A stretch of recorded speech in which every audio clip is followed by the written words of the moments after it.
ஒரு 20 வயதுக்குட்பட்ட ஒரு 3 பிள்ளைகள் என்னை பார்க்க வந்திருந்தார்கள். ஒரு பையன் அதில் படிச்சுன்னுக்கிறான். ஒரு பையன் முதலில் ஓட்டு போட்டிருக்கான். அந்த பையனின் பெயர் தர்ஷன். நான் கொஞ்ச நாளைக்கு முன்னாடி பல்லடம் தாய் அறக்கட்டளைக்காக வந்திருந்த போது ஏராளமான நண்பர்களுடைய அணைத்தலில் திக்குமுக்காடின போது அந்த பையனை நான் முதலில் சந்தித்தேன். ஊருக்கு போன பிறகும் அவனுடைய அணுக்கச்சூடு என் உடம்பில் ஒட்டி கொண்டிருப்பதை என்னால் உணர முடிந்தது.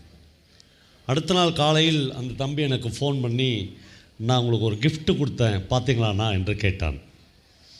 அப்போ தான் பார்த்தேன், நான் ஏராளமான பரிசுகள் எனக்கு கொடுத்துருந்தார்கள். அதில் அந்த தம்பி சொன்ன கிஃப்ட் எடுத்து பார்த்தேன். எனக்காகவே அவன் வாங்கின ஒரு சட்டையை பரிசளித்திருந்தான். ஆமாம், இப்போ ஒரு சட்டை இருக்குது, அந்த சட்டையை போட்டு பாருங்கண்ணா உங்களுக்கு கரெக்டாக இருக்குதான்னு சொன்னான். நான் போட்டு பார்த்தேன். ஒரு எழுத்தாளனுக்கு என்னவெல்லாம் கிடைக்கிறது என்கிற பெரிய மகிழ்ச்சியில் நான் அந்த சட்டையை போட்டேன்.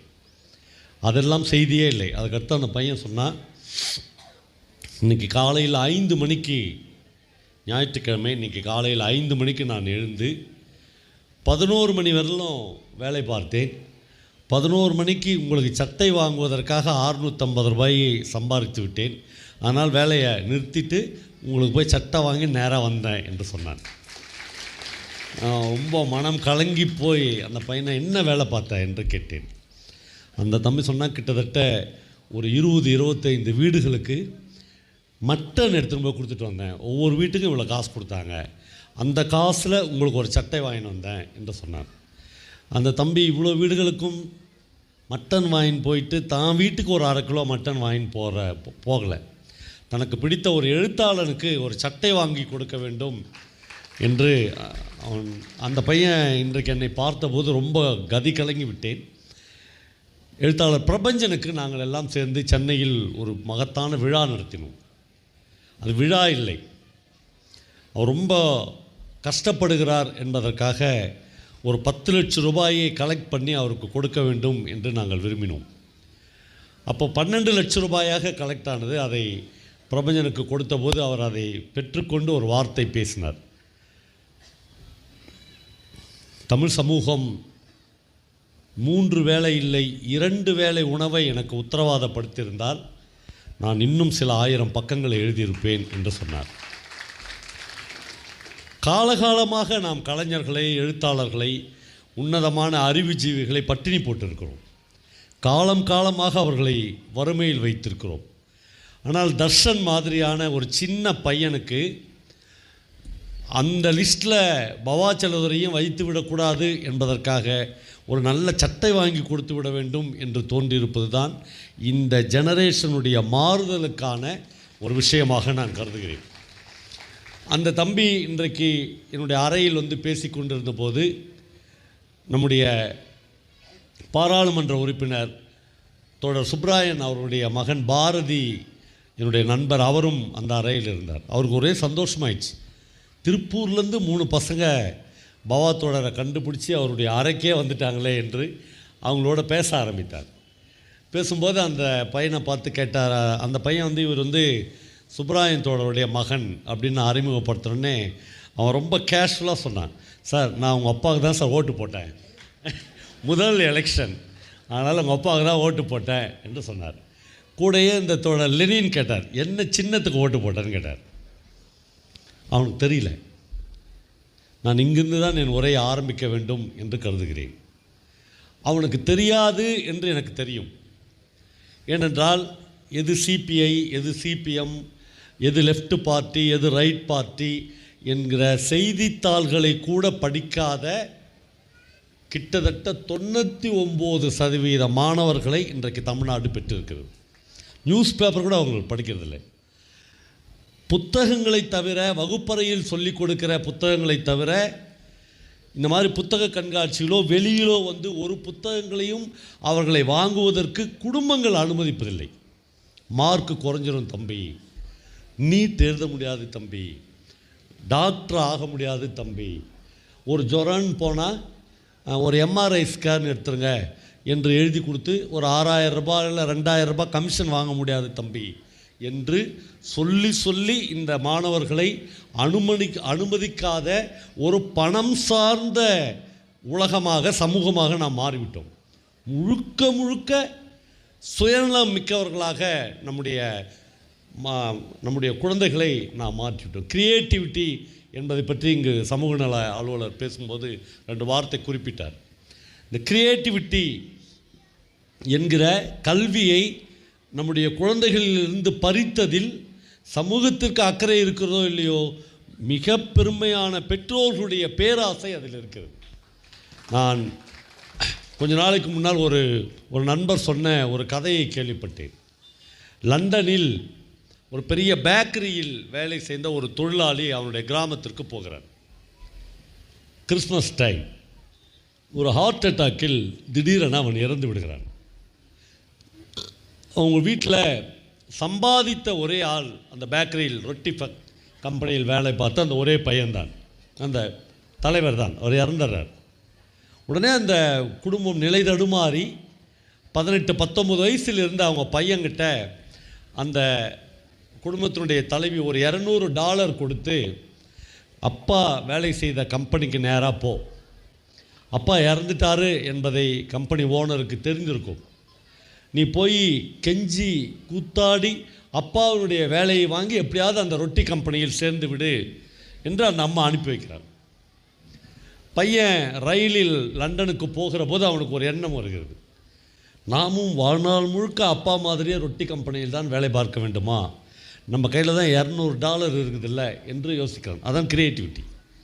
நேராக அம்மா சொன்னாங்களே அப்படின்னு போய் ரொட்டி கம்பெனியிலேயே வேலை வாங்குவது பழக்கப்படுத்தப்பட்ட ஒரு பையனுக்கான மூளையில் நாம் செலுத்தி வைத்திருக்கிற விஷயமாக இருக்குது. அந்த பையன் கிட்ட போகிற போது அதுக்குள்ளே ரொட்டி கம்பெனியே வந்துடுது. இப்போ அவன் உள்ளே போய் முதலாளியை பார்த்து சொல்கிறான், நான் இவங்களுடைய பையன், ஆமாம் அப்பா இறந்துட்டார். அவன் எல்லாம் சொல்லிட்டு சொல்கிறான், என்கிட்ட $200 இருக்குது, $200க்கு உங்கள் கம்பெனியிலேருந்து ரொட்டியை வாங்க விரும்புகிறேன்னு சொல்கிறான். அஜெண்டா அது கிடையாது, அவன் அப்பா வேலையை வாங்கியிருக்கணும். ஆனால் அவன் சொல்கிறான், $200 என்கிட்ட இருக்குது, நான் ரொட்டி வாங்க விரும்புகிறேன் அப்படின்னு சொல்கிறான். அந்த ஓனர் $200க்கு பதிலாக $300க்கு இந்த பையனுக்கு ரொட்டி கொடுக்குறார். இவன் அந்த ரொட்டியை எடுத்துன்னு போய் ரயில்வே ஸ்டேஷனில் விற்கிறார். ஒரே நாள் இரவில் $400 சம்பாதிக்கிறார். அந்த பையனுக்கு பயங்கர ஆச்சரியமாக, கையில் $200 லாபம் இருக்கிறது. அவன் அடுத்த நாள் $200 வச்சுக்கிட்டு இன்னும் $200 மட்டும் கம்பெனியில் எடுத்துன்னு போய் கொடுத்து $200 ரொட்டி கொடுங்கள் என்று வாங்கி ரொட்டியை விற்க ஆரம்பிக்கிறான். நண்பர்களே, அடுத்த கிறிஸ்மஸ் வர ஆரம்பித்து விட்டது. இப்பொழுது இந்த பையன் சொந்தமாக ஒரு சின்ன ரொட்டி கம்பெனி வைத்திருக்கிறார். அவன் கம்பெனியில் 20-30 பேர் வேலை பார்க்கிறார்கள். கார் வாங்கிவிட்டான். இப்போ காரில் வீட்டுக்கு போகிறான். அம்மா உனக்கு ஏது காரு என்று கேட்கிறார். அந்த பையன் சொல்கிறான், அம்மா நான் அப்பா செஞ்ச வேலையை செய்யலை, ரொட்டியை வாங்கி விற்க ஆரம்பித்திருக்கு. அம்மா சொல்கிறா, ரொம்ப தப்பு, நீ மிகப்பெரிய தப்பு பண்ணிட்ட, தயவு செய்து இந்த கார்லாம் எடுத்துன்னு போய் கம்பெனியில் விட்டுட்டு கம்பெனி ஓனர் காலில் விழுந்து நான் செஞ்சதெல்லாம் தப்பு, என்னை எப்படியாவது எங்கள் அப்பா வேலையில் சேர்த்துக்குங்க என்று சேர்த்து, இதெல்லாம் நம்மளுக்கு ஆகாது தம்பி என்று சொல்கிறார். ஒவ்வொரு கிறிஸ்மஸுக்கும் அந்த பையன் வீட்டுக்கு வருகிறான். அந்த கதையை எழுதுகிற அந்த கதாசிரியர் இப்படி தொடங்குகிறார். இப்பொழுது அந்த பையன் வீட்டுக்கு வரும்போது லண்டன் ஜனாதிபதி தேர்தலுக்கு மனு போட்டு விட்டு வருகிறான். அவனிடம் 20,000 பேர் வேலை பார்க்கிறார்கள். அப்பா வேலை செய்த அந்த ரொட்டி கம்பெனியை அவன் பர்ச்சேஸ் பண்ணி 2 வருஷம் ஆயிடுச்சு. இது எதுவுமே அம்மாவுக்கு தெரியாது. இப்போ வீட்டுக்கு போய் கொண்டு இருக்கும்போது அந்த பையனுக்கு ஒரு பயம் வருகிறது. கிறிஸ்மஸுக்கு அம்மாவுக்கு ட்ரெஸ் எல்லாம் வாங்கி கொண்டு போகிறோம். அம்மா என்ன சொல்ல போகிறாள், இதெல்லாம் தப்பு, 2000 பேரை வேலையை விட்டு நிறுத்து, அப்பா கம்பெனியிலே போய் ரொட்டி சுடுறவனாக மாறு. இந்த ரொட்டி சுடுறவனாய் மாற்றுவதற்கான ஒரு வேலையைத்தான் தொடர்ந்து கல்வி என்கிற இந்திய கல்வி முறை செய்து கொண்டே இருக்கிறது. அபூர்வங்களை இந்த கல்வி முறை அனுமதிப்பதே இல்லை. பக்கத்தில் ஊட்டியில் நித்திய சைதன்ய யதி என்று ஒரு மிகப்பெரிய துறவி இருந்தார். இப்பொழுதும் அவருடைய ஆசிரமங்கள் எல்லாம் இருக்கிறது. அவர் கிட்டத்தட்ட 10-12 உலகத்தில் உள்ள பல்கலைக்கழகங்களுக்கு விசிட்டிங் ப்ரொஃபஸராக வேலை பார்த்தார். யதி ஒரு முறை கேலிக்கட் பல்கலைக்கழகத்தில் உரையாற்றுவதற்காக புறப்பட்டு கொண்டு இருக்கிற போது பிரான்சில் இருந்து அவரை பார்ப்பதற்காக 4-5 வெள்ளைக்காரர்கள் வந்திருக்கிறார்கள். வந்தவங்க அவர் சொல்கிறார், நான் அவசரமாக யூனிவர்சிட்டிக்கு பேச போகிறேன், ஆசிரமத்திலேயே தங்கிருங்க, நான் வந்துடுறேன் என்று சொல்லிவிட்டு போகிறார். அவங்க சொல்கிறாங்க, நாங்கள் உங்களுக்கு ஒரு விலைமதிப்பற்ற பரிசுகளை கொண்டு வந்திருக்கிறோம். அவர் கேட்குறாரு, என்ன பரிசு? எங்கள் பிரான்சில் எங்கு பார்த்தாலும் பூத்து குலுங்குகிற டியூலிப் மலர்களின் விதைகளை கொண்டு வந்திருக்கிறோம். கிட்டத்தட்ட பிரான்ஸ் மாதிரியான சீதோஷ்ண நிலை உள்ள ஊட்டியில் இதை உங்கள் ஆசிரமத்தில் வைத்தால் அவ்வளவு அழகாக இருக்கும். யதி அந்த விதைகளை பெற்றுக்கொண்டு தன்னுடைய தோட்டக்காரனை அழைத்து, எவ்வளவு தொட்டிகள் நம்மிடம் காலியாக இருக்கிறது என்று கேட்கிறார். 40 தொட்டிகள் காலியாக இருக்குது. 40 தொட்டிகளிலும் இந்த விதைகளை போடு. நான் வருவதற்குள்ளாக இதை செடியாக வளர வைத்து நீ என்கிட்ட காமி என்று சொல்லிவிட்டு போய்விடுகிறார். கேலிக்கட்டுக்கு போனவருக்கு தொடர்ச்சியான பயணங்கள், ஒரு 40-50 நாட்கள் பொறுத்து தான் அவர் ஊட்டிக்கு வர முடிகிறது. வந்தவுடன் அவருடைய மைண்டு ஆசிரமத்துக்கே போகல. அப்படியே என்ட்ரன்ஸில் நின்று அந்த கார்டரை கூப்பிட்டு கேட்குறாரு, தொட்டி பார்க்கணும், அந்த செடிகள் எவ்வளோ அழகாக பூக்க ஆரம்பிச்சிச்சா. தோட்டக்காரன் முகம் இருளுகிறது. என்னாச்சு? கூட்டின்னு போய் கேட்குறான். எல்லா தொட்டிகளிலும் கத்திரிக்காயும் வெண்டைக்காயும் தக்காளி பழமும் காய்த்து தொங்குகிறது. பயங்கரமான ஷாக் ஆகி கேட்குறான், இல்லையே, அவங்க டியூலிப் மலர்களின் விதைகள் தான் நம்மளுக்கு கொடுத்தாங்க. அப்படி தான் சாமி நான் போட்டேன். ஆனால் நீங்கள் போன உடனே ஒரு இளைய சாமி அதிகாரத்துக்கு வருவார்ல, அவர் இதெல்லாம் என்னன்னு கேட்டார். இதெல்லாம் பெரிய சாமி கொடுத்துட்டு போச்சு, ஏதோ பூக்களுடைய விதைகள்னு போட்டுக்கிறேன்னு சொன்னார். அதெல்லாம் யாருக்கா வேணும்? அதெல்லாம் தூக்கி போட்டு களைன்னு பிடுங்கி போட்டுட்டு, நம்ம சாம்பார் வைக்கிறதுக்கு கத்திரிக்காய் இல்லை ஆசிரமத்தில், தக்காளி இல்லை, வெண்டைக்காய் இல்லை, அதை போடுங்கன்னு சொல்லிட்டாங்க. இப்போ போட்டோம். இந்த சாம்பார் தான் இப்போ ஆசிரமத்திலே மணக்கிறது என்று அந்த கார்டனர் சொல்கிறான். இவர் பயங்கர ஷாக் ஆகிட்டு, ஆனால் யதி இந்திய கல்வி முறைக்கு இந்த விஷயத்தை ஒப்பிடுகிறார். அவர் சொல்கிறார், அபூர்வமாய் வர வேண்டிய டியூலிப் மலர்கள் மாதிரி ஒரு பாரதி, ஒரு தாகூர் வர வேண்டும் என்று நாங்கள் இந்த கல்வி முறையில் விரும்புகிறோம். ஆனால் மனிதர்கள் காசு கொடுக்கிற பணப்பயிராக வளர்கிற கத்திரிக்காயாகவும் வெண்டைக்காயாகவும் தக்காளி பழமாகவும் தங்களுடைய குழந்தைகள் பணம் சம்பாதித்தால் போதும் என்று இந்த அபூர்வமான கலைகளை பிடுங்கி போட்டுக்கொண்டே இருக்கிறார்கள் என்று சொல்லியிருக்கிறார். நம்மளை இந்த ஒப்பீட்டை என்னால் என் வாழ்க்கையில் மறக்கவே முடியவில்லை. நம் எல்லோருடைய மனதிலும் எப்படியாவது நம்ம பையன் ஒரு சம்பாதிக்கிற ஏடிஎம் மிஷினாக மாறிவிட மாட்டானா என்கிற ஆசை மட்டுமே நமக்கு இருக்குது. இந்த ஆசை தவறு என்று ஒரு படைப்பாளியாக என்னால் சொல்ல முடியாது. ஆனால் இப்பொழுது நாம் முன்னால் வைக்க வேண்டிய மிகப்பெரிய கேள்வி, இது மட்டும்தான் இந்த வாழ்க்கையா? இதற்காக மட்டும்தான் இந்த வாழ்க்கையில் நாம் மனிதர்களாக உருவெடுத்திருக்கிறோமா? இந்த பணம் சம்பாதிப்பதற்காக மட்டும்தான் இந்த மேடையில் இருக்கிற அல்லது இந்த மேடைக்கு முன்னால் இருக்கிற நாம் எல்லாம் இந்த உலகத்திற்கு அனுப்பப்பட்டிருக்கிறோமா? சகமனித அன்பு, சகமனித தோழமை, சமூகம், அப்படி பல விஷயங்கள் இந்த உலகத்தில் இருக்குது இல்லையா? இதில் நமக்கு எந்த பங்கும் இல்லையா? நமக்கெல்லாம் ஒரு 3-4 வருடங்களுக்கு முன்னால் கொரோனா வந்துச்சு. நண்பர்களே, நீங்கள் நம்பவே மாட்டீங்க. நான் திருவண்ணாமலையில் இங்கே வந்திருக்கிற நண்பர்கள் பல பேருக்கு எங்கள் வீட்டுக்கு வந்தவங்களுக்கு தெரியும். சாரோன் அப்படின்னு ஒரு ஏரியாவில் நான் குடும்பம் இருக்கேன். எங்கள் ஏரியாவில் நிறைய டீச்சர்ஸ் இருக்காங்க. ஒரு 200 வீடுங்க, வாத்தியாருங்க வீடு இருக்கும். எனக்கு கொரோனா வந்த மாதிரியே தெரில எங்கள் தெருவில். ஏன்னா ஏற்கனவே 40 வருஷமாக எங்கள் தெரு கொரோனாவில் தான் இருக்குது. யாருமே வெளியே வர மாட்டாங்க.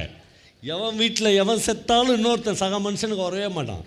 அதில் வேறு பெருமையாக வேறு எங்கிட்டே பல டீச்சர்ஸ் சொல்லியிருப்பாங்க, சார் எங்கள் சார்னா எங்கள் வீட்டுக்கார், எங்கள் வாத்தியார், எங்கள் சாரு யார் பேச்சுக்குன்னா போய் பார்த்துக்கிறீங்களா சார்?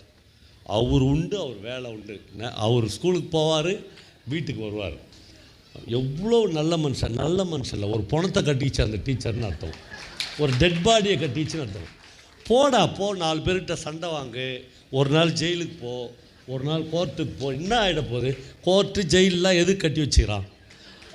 அதுக்குன்னு பிறகுறவன் யாராகிறானா?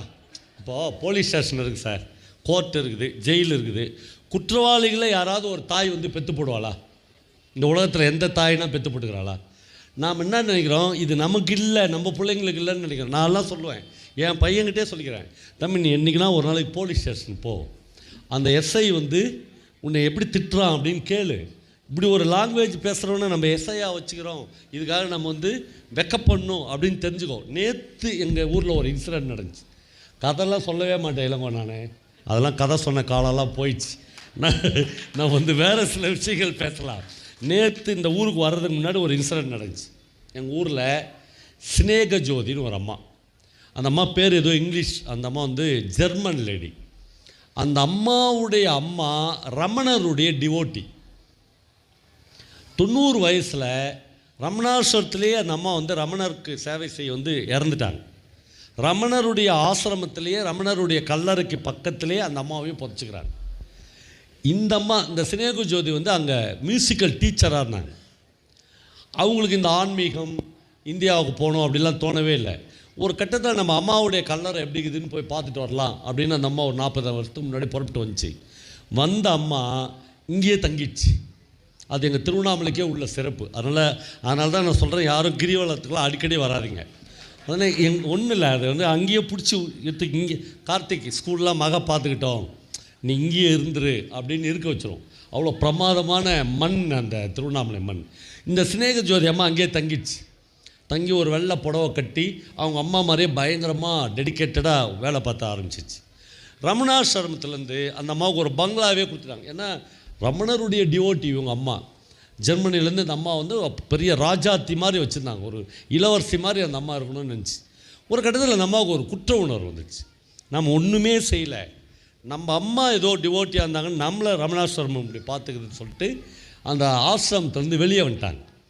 வெளியே வந்து அவங்களே ஒரு வாடகைக்கு வீடு, அந்த அம்மாவுக்கு ஜெர்மன் கவர்மெண்ட்டில் மாதமான 1 லட்ச ரூபா பென்ஷன் அனுப்புகிறாங்க.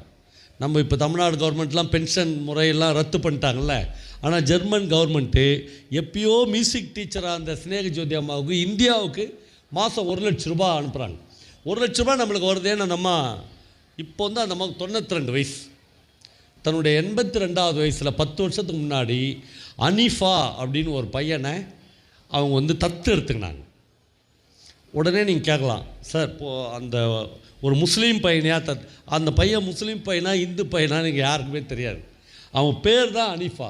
ஏன்னா அவனுக்கு ஒரு கதை இருக்குது. இந்த உலகத்தில் எல்லா மனிதர்களுக்கும் ஒரு கதை இருக்கிறது. அவன் தென்காசியிலேருந்து ஏதோ ஒரு ரயில் கம்பார்ட்மெண்ட்டில் மாற்றி ஏறிட்டான். அப்பா அம்மா ஒரு கம்பார்ட்மெண்ட்டில் ஏறிட்டாங்க, பையன் ஒரு கம்பார்ட்மெண்ட்டில் ஏறிட்டாங்க. பையனை கண்டுபிடிக்கவே முடியல. இவன் போய் ஆலப்பியில் இறங்கிட்டான். ஆலப்பியில் இவன் இறங்கின வீடு வந்து ஒரு டாக்டர் அம்மா வீடு. அந்த அம்மா முஸ்லீம் டாக்டர் அம்மா. அந்த அம்மா அந்த பையனுக்கு அனிஃபான்னு பேர் வச்சிச்சு. அப்படி தான் அவன் அனிஃபா அவன் முஸ்லீம் பையனா இந்து பையனா கிறிஸ்துவ பையனாலாம் யாருக்கும் தெரியாது. அந்த பையன் என்னை தேடி திருவண்ணாமலைக்கு வந்தான். அந்த அம்மா வந்து அந்த பையனை அடாப்ட் பண்ணிச்சு. இது உயிரெலாம் எழுதி வச்சுக்குது. ஓகே, இதெல்லாம் முடிஞ்சிச்சு. கரெக்டாக 9 நாளைக்கு முன்னாடி அந்த அம்மா இறந்துட்டாங்க. தன்னுடைய 92வது வயதில். கடந்த 6 மாதமாக அந்த அம்மா அப்பப்போ சிக்காவும், ராத்திரி 12 மணிக்கு அந்த அனிஃபா எனக்கு ஃபோன். அவனுக்கு தெரிஞ்ச ஒரே ஆள் நான் தான் திருவண்ணாமலையில். பவனா அம்மாவுக்கு ரொம்ப உடம்பு சரியில்லைன்னா நான் உடனே டாக்டர்கிட்ட சொல்லுவேன். ஒரு 2 நாள் பொறுத்து அவங்கள மறுபடியும் கூட்டின்னு வந்துடுவோம். இப்படியா அந்த பையன் வந்து நான் அப்போ தான் போய் பார்த்தேன். அந்த அம்மா இறந்த பிறகு அவங்க வீட்டில் 4 பேர் சர்வெண்ட் வச்சுக்கிறான் அவன். அந்த அம்மாவை அப்படி பிள்ளைங்களாம் பார்த்துக்குவாங்களான்னு எனக்கு தெரியல. அப்படி அந்த அம்மாவை அப்படி சமைக்கிறதுக்கு ஒருத்தன், அந்த அம்மாவுக்கு ஒரு நாளும் மசாஜ் பண்ணுறதுக்கு ஒருத்தர். ஏன்னா 1 லட்ச ரூபா பென்ஷன் வருது. இப்படி பார்த்துக்கணும். இதெல்லாம் கதை இல்லை. இந்த பையன் அம்மா இறந்துட்ட உடனே ஃபாரினர் இறந்துட்டாங்கன்றதுனால போலீஸ் ஸ்டேஷனில் போய் சொல்லணும். இவன் போய் போலீஸ் ஸ்டேஷனில் சொல்கிறான். சொன்னோடனே அந்த எஸ்ஐ இன்ஸ்பெக்டர்லாம் அடுத்த 1 மணி நேரத்தில் ஃபுல் இன்வெஸ்டிகேஷன் நடத்தி முடிச்சிட்டாங்க. வேங்கவயல் இன்வெஸ்டிகேஷன் அது மாதிரியான விஷயங்கள் தான் 2 வருஷம் 3 வருஷம் ஆகுது. இது வந்து 10 நிமிஷத்தில் முடிச்சிட்டாங்க. முடிச்சுட்டு இவன் அடுத்தது போலீஸ் ஸ்டேஷன் போகிறான். எப்போ நான் சொல்கிறதெல்லாம் போன வாரம். போனோடனே அவனை கூப்பிட்றாங்க, டேய் இங்கே வா. அவன் அலர்ச்சி, என்னடா இவங்க எடுத்தோடனே டேன்றாங்கன்னு போகிறான். போன சொல்லுவேன், ஏண்டா இந்த அம்மாவை ஏமாற்றி 1 லட்ச ரூபா மாதம் சாப்பிட்டுருந்தியா அப்படின்னு கேட்குறாங்க. இவன் அப்படியே செத்துட்டான். என்னன்னா அந்த அம்மாவுடைய பிள்ளைங்க கூட அவங்கள அப்படி 3 பசங்க இருக்குது அந்த அம்மாவுக்கு. மெயில் போடுறாங்க ஜெர்மனுக்கு. அவங்க திருப்பி ஒரு மெயில் கூட போடல. அவங்களுக்கு அவங்க அம்மாவே மைண்டில் இல்லை. ஏன்னா 40 வருஷம் ஆச்சு இந்த அம்மா வீட்டை விட்டு போய் இந்தியாவுக்கு போய். இப்போது அவங்க பிளட் ரிலேஷன்ஸ் யாராவது எம்பசிக்கு சொன்னால் தான் இந்த பாடியை அவங்ககிட்ட கொடுப்பாங்க. அவங்க அதுக்கே ரெடியாக இல்லை. நண்பர்களே, நீங்கள் நம்பணும், 9 நாட்களாக அந்த போலீஸ்காரர்களோடு ஒரே போராட்டம். அவன் சொல்கிறான், இந்த அம்மாவுடைய பாடியை வீடியோ எடுக்கணும், 25,000 ரூபா கொடுன்றாங்க. இவன் ஐயோ 25,000 ரூபான்றான். உடனே அது போலீஸ்காரங்களால் தாங்கிக்க முடியல. உன்னை ரிமாண்ட் பண்ணுறேன்டா, நீ தான் அந்த அம்மாவை கொலை பண்ணிட்டான்றாங்க. 92 வயசில் அந்த பையன் தேம்பி தேம்பி அழுகுறான். இப்போ நேற்று நான் திருப்பூருக்கு புறப்பட்டு வருகிற போது அவன் ஒரு 10-15 ஃபோட்டோஸ் அனுப்பிச்சிருந்தான். அந்த அம்மாவை அவன் அடக்கம் பண்ணுகிறான். யார் பெற்ற அம்மாவையோ நிறங்களை தாண்டி, மொழியை தாண்டி, நிறத்தை தாண்டி, திருவண்ணாமலையில் காவி வேட்டி கட்டி கொண்டு ஹனீஃபா என்கிற முஸ்லீம் அல்லாத ஒரு பையனோ அந்த அம்மாவை நேரண்ணாமலையில் அடக்கம் செய்கிற அந்த புகைப்படங்களை பார்த்து தன்னந்தனியாக நான் ஒரு 10 நிமிடம் அழுது கொண்டிருந்தேன். இதுதான் மனித வாழ்க்கை.